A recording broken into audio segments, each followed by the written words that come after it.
everybody, welcome back to my channel. So today's video, I'm going to be giving you tips on how to grow out your natural hair. It just seems like sometimes it's impossible to get our natural hair to grow, but girl, I'm here to tell you it's not impossible. It's literally super easy if you follow these steps and are pretty much consistent with these steps. Then you should have no problems with growing out your hair. You will see a significant difference within 3 months, I promise. Or even shorter than that. It just depends on how fast your hair grows. Everybody's hair is different. Everybody's texture is different. Okay, so let's get into it. Quickly, I'm just gonna start by giving you guys like a backstory of like my hair journey, and then I'll move into the tips. So basically, my whole hair journey has been like a roller coaster. We're in and out of the perm era, in and out of the sew-in era. But I want to say that I kind of started getting my hair like pressed out more when I was in 5th grade. I think I got my first perm when I was in 5th grade, which was a fail. Yeah, it did not take all the way, so my hair was still pretty much natural. So I really didn't get an effective perm until I was going into 6th grade. Now at that time, my hair was like literally here. I only got perms every three to 4 months. Like I never got more than 4 times a year, pretty much. Like I wanted my hair to still have that thickness to it. I got perms all throughout middle school, all throughout 9th grade. I was learning how to do my own natural hair. Like I started washing it, knew how to blow dry, knew how to straighten it. The only thing is I really didn't know how to trim it, didn't really know how to take care of it. All I knew was that like I was burning my hair out pretty much. 10th grade, I was gonna grow my hair out.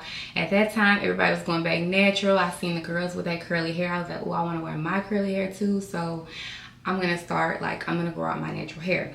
So my logic at this time was wearing sew-ins. So I will fast forward to like 12th grade. I finally took my sew-in out and was like, I wanna do, get it straightened and get silk press and all the things.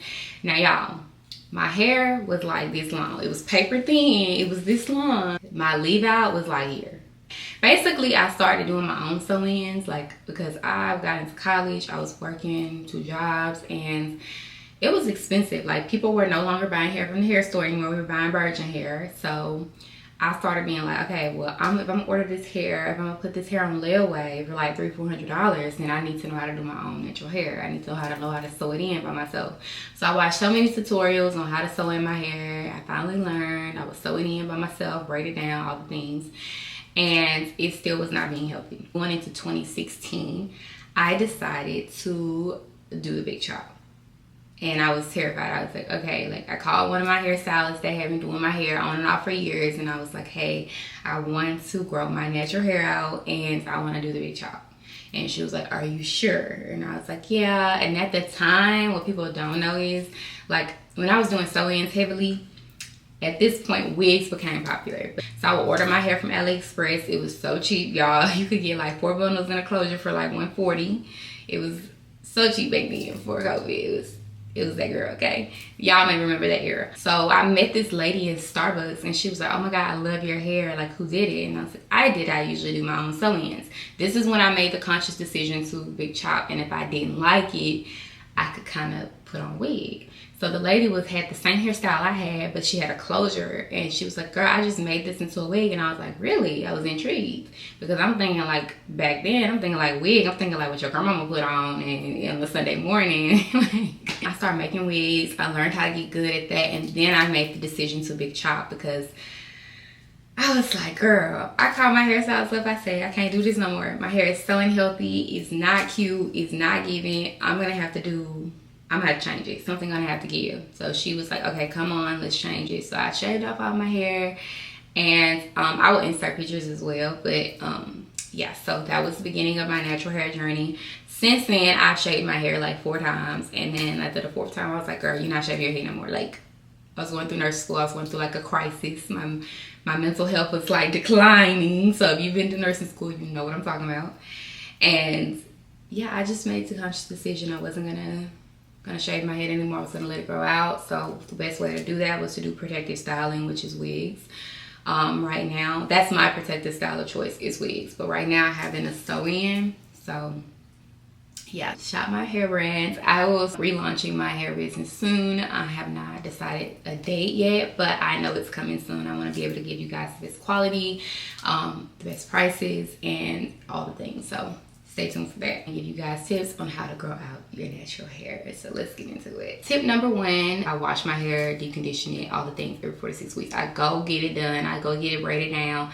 And I only trim my hair like every 3 months because it's always braided up. So why do I need to trim it? You know what I mean? If your hair grows an inch a month and you're cutting an inch every month, how are you going to see any growth? How are you going to see any retention? That don't make sense to me. But everybody is different and to each their own. Tip number two, like I said, my method of choice of protective styling is wigs.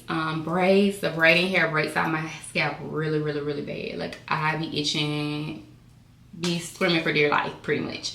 Sew-ins, wigs, all the things. If you do get sew-ins a lot, make sure that you're using heat protectants and that you are like maintaining. Like for me, this was the first day I straightened my hair since I got my sew-in. Like it's been a week almost since I've got my sew-in.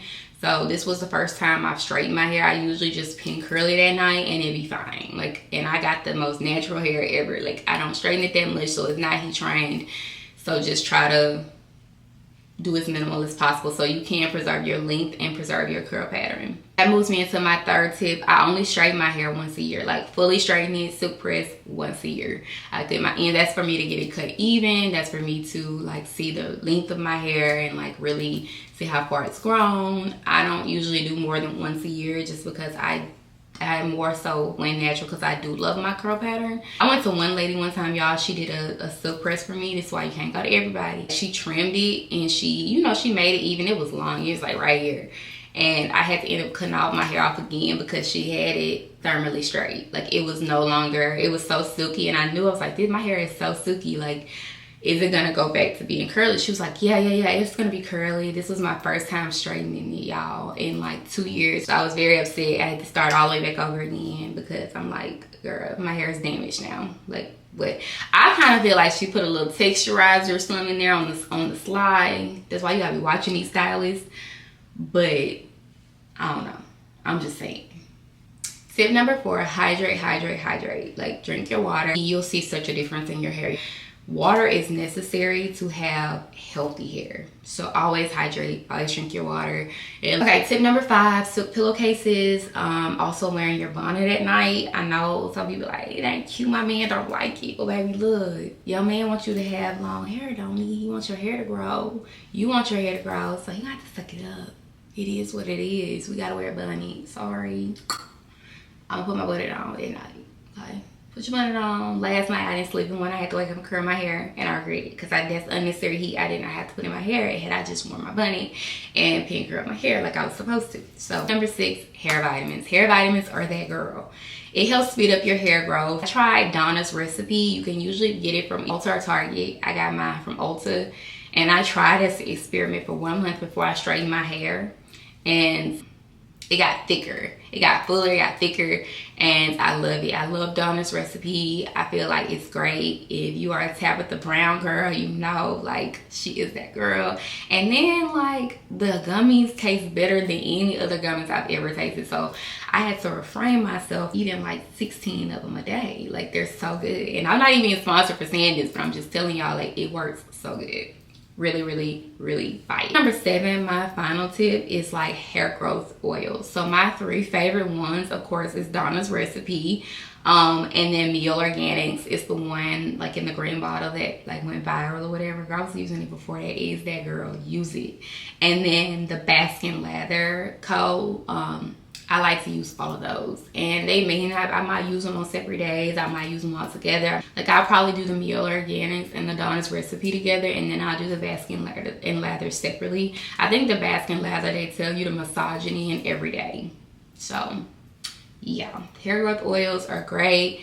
If you guys are really trying to get your hair to grow and this is something you're very interested in, try these tips out. Let me know what you think. Try them for like a month and see if you see a difference in your hair. These are probably tips you probably heard a million times, but honestly, the biggest one of all that I can tell you is like, leave your hair BF alone. Like, don't mess with it. Leave it alone and you'll watch your hair just flourish. Because when you're trying to like touching your hair all the time and like measure it all the time, your hair is not gonna grow. Like, leave it alone, let it do its thing, let it thrive. You do what you do as you need to and let your hair grow as it needs to. Make sure you're taking care of it, obviously. Don't just tuck it away and like not take care of it, but tuck it away, just kind of like you know, if that's your thing, you want to see growth, you want to see the most retention, I feel like protective styling is the best thing. So, and then do it in a healthy way. Don't just be going to anybody. Like, really go to somebody that will take care of your hair, that's going to grow your hair out, because everybody don't have the intentions to grow your hair. Sometimes they just want to make their sewing look good and post it on their page, and that's not the same thing. So make sure that you're literally going to somebody that is very passionate about hair. They want to see your hair grow, they want to see it thrive, whether that's them putting in a sew-in, a wig, putting a wig on your head, or if that's them silk pressing it or putting braids in your head. You also have to speak up. You have to be an advocate for your hair. So if something don't feel right, it's out of your norm that you would do with your hair, because you know how your hair works, then speak up and say, I don't like that and I don't want that done to my hair. Somebody that actually care about the way your hair look and not just getting something done so they can get paid, you know what I mean? So that's the biggest tip, protective style, do it the right way. That's pretty much it, you guys. I hope you liked this video. Don't forget to like, comment, subscribe. If you want to see more videos like this, then go ahead and click that like button, comment down below, and I will see you guys in my next video. Bye.